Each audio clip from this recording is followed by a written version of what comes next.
Hey, how you doing? I'm Adam Post, publisher of College of the Dead, publisher of more than 1,000 independent comic books, and publisher of the upcoming book, The Mermaids. You will love it. Hey, check this out. Well, first of all, my campaign, College of the Dead, we broke 27,000. It's going fantastic. It's more than 5 times where we were at with the prior campaign for College of the Dead Book 1, so I'm really excited about it. I just spent about $1,000 on, oh my God, comic bags, shipping supplies, backing boards, tape guns, you name it. And I'm excited about it. I'm going to do all the fulfillment myself to make sure everything gets there in perfect condition. We've got over 400 backers on this, so it's going to take a little time to get out.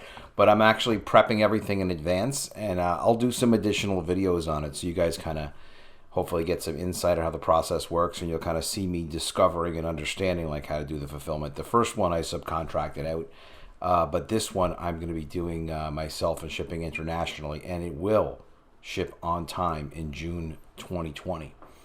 So definitely check out College of the Dead at collegeofthedead.com if you haven't backed it already. Now, IDW is letting employees go permanently. I did a story about this, and some people reminded me that, hey, Adam, keep track, pay attention. Furloughed employees are not fired employees, and that's true. Furloughed employees are not even laid off. They're temporarily laid off. They continue to get their benefits.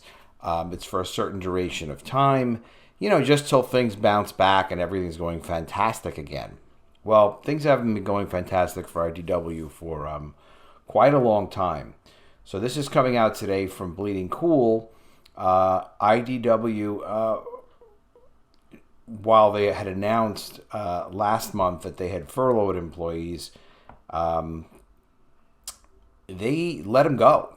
They let go a bunch of employees. They can't keep them. And, it makes sense. If they're starting to fail, if the SJW comics aren't working, if they can't satisfy their customers, they're not going to grow like Comicsgate. They're not going to be successful. They're not going to do bigger numbers. They're not going to get people interested in buying their books. The companies that have been putting out mainstream comics have been putting out books that people will buy sometimes just for the heck of it, out of some sort of collectible sense. But in the face of the big health event, they seem to have had a lot of interruption in business over at these companies. And people just don't seem to have the same interest in buying their stuff. And they also know they can't just dump products on comic book stores. They're going to be lucky if comic book stores survive. And there will definitely be some comic book stores that survive. But you're going to see a lot more comic book stores focusing, like the successful ones have done, on back issues where they can pay 5 or 10 cents on the dollar for what they're selling, not 50, 60 cents, and then get stuck with unsold comics from companies like IDW. Now, they still have libraries to dump their stuff on. They have bookstore markets to dump their stuff on. Maybe they can get the occasional TV show going, but this is not a good company. This is not a company to put money into.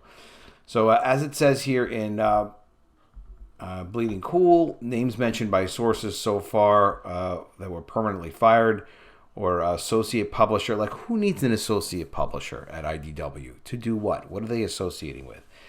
David Hedgecock is out. Great name. Hedgecock, he'll definitely find something else with a cool name like that. Managing editor Denton Tipton.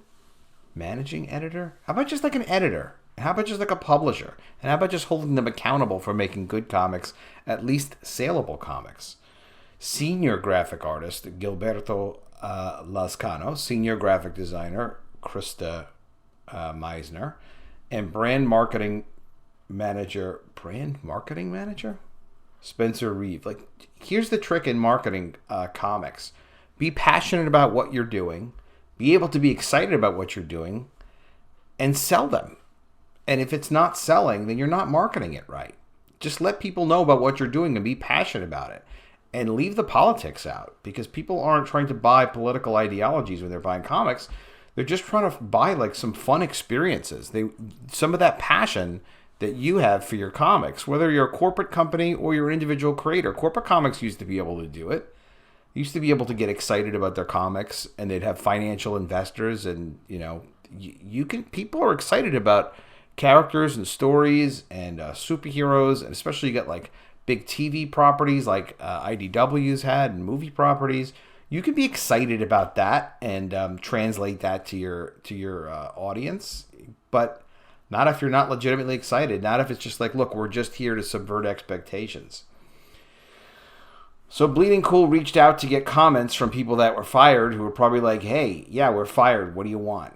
What do you want? Now, interestingly, I missed this piece. I don't watch IDW every day, or Bleeding Cool every day. A lot of stuff going on. I just thought like this story particularly was interesting about them firing people, but also that IDW received over $1 million in paycheck protection loans. So the whole purpose of the United States government's Paycheck Protection Program was to pay employees that have nothing to do while the entire country was shut down dealing with a health emergency. So IDW took $1 million from the Payment Protection Program, which since that program ran out. So they took money when other companies probably could have used the money. What they did with the money, I don't know. I'm sure they paid some people, but now they've let these people go permanently.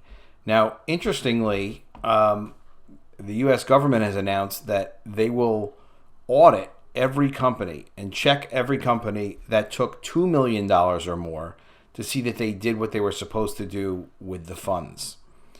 So by publicly announcing that, they pretty much guarantee that, whatever IDW does with the money, the U.S. government's not checking.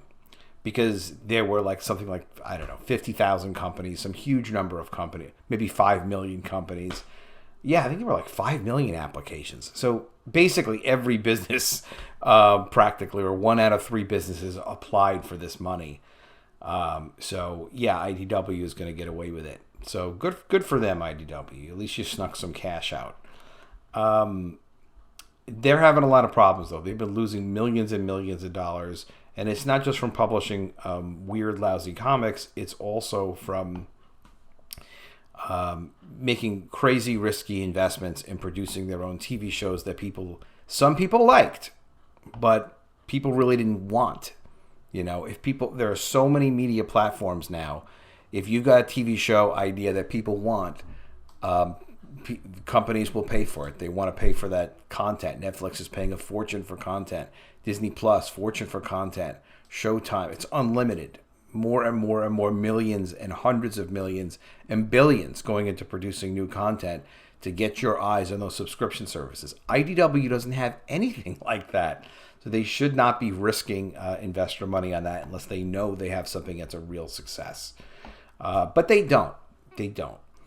To be exact, they received proceeds on April 24th of $1.195 million that they took to protect people's paychecks. They also had 2 subsidiaries that took even more money, $1.7 million and another $68,000. So, I guess good for them for going for the money, but it would have been nice if they could have retained the people. But it would have been even nicer if they would just produce good comics and respect customers. IDW was trying to raise money March 29th, $25 million to fund projects. and pay people they owed money to. And the result of that was they raised $13.8 million of the $22 million that they tried to raise. Do not invest in IDW.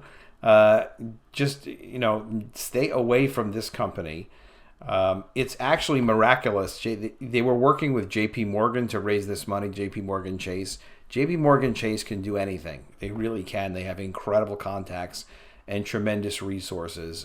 The fact that they couldn't raise the money for IDW means people are looking at the company and saying, like, yeah, but there's really nothing there. It's really just kind of a mess. So I don't know what's going to happen with IDW. I would just stay the heck away from this company. I wouldn't buy their stock. I wouldn't buy their comics. And I also kind of don't like that I don't think these people were probably doing anything worthwhile anyway. I don't know them. I don't know their work. But I know the company's policies and what books they've been putting out. And even though they've got the occasional hit with, Transformers or My Little Pony, they're not using their resources responsibly. But still, I don't like that they took money, like, what is it, like over $3 million, or no, just under $3 million from the Payment Protection Program from the U.S. government that they will probably not pay back, and didn't even keep their employees. So that said, go where the success is. Comicsgate, College of the Dead. Check these books out. These are great books. They are completely done. The files are uploaded to the printer. I'm doing final proof checks now on May 20th, 2020. That's when I'm making this video. We will be shipping on time. I promised June 26th, 2020. And we're going to be shipping by then and before, all over the world. It's going to be fantastic, and I'm going to be doing it myself. I'm really looking forward to it. Make sure you're subscribed to the channel. Click the bell for notifications. Put any comments below on what you think of IDW taking U.S. government money and then just firing all these employees. They should just go away as a company, right? Say what you think in the comments below. Make sure you're subscribed to the channel. Click the bell for notifications. I will see you again soon with another video, and if I don't see you, I will miss you.